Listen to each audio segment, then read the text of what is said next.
एक मुलगा इंजिनियर केलाय, आता मुलीला डॉक्टरच करणार, असं पालक मला म्हणाले. परिस्थिती अशी होती की काउन्सिलिंगला माझ्यासमोर एक कुटुंब बसलं होतं. वडील होते, आई होती, ती मुलगी म्हणजे जी विद्यार्थिनी ती तिथं समोर बसली होती.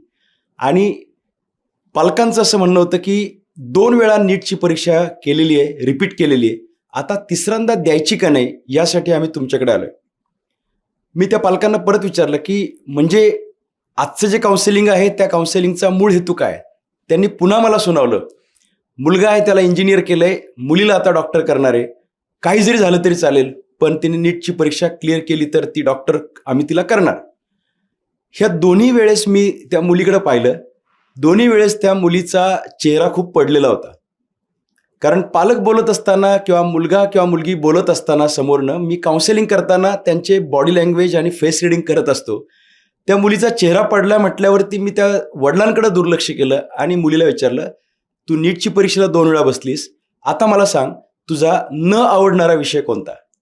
आणि त्या मुलीचं उत्तर आश्चर्यकारक होतं. ती मुलगी म्हणाली, "न आवडणारा विषय बायोलॉजी." आता मी त्या पालकांना सांगितलं, की ज्या विषयात तिला रसच नाहीये, त्या विषयावर आधारित असलेली ती परीक्षा 2 वेळा नीटची परीक्षा दिली आहे. 150च्या वरती स्कोर नाही गेला. तिसऱ्यांदा बसू नका. सुदैवाने तिने मॅथ्स घेतलं होतं. त्यामुळे PCMच्या माध्यमातून तिला पुढच्या करिअरकडे, दुसऱ्या करिअरकडे जाता येणार होतं. पालकांनी मुलांशी बोललं पाहिजे, स्वतःची स्वप्न लादली नाही पाहिजेत.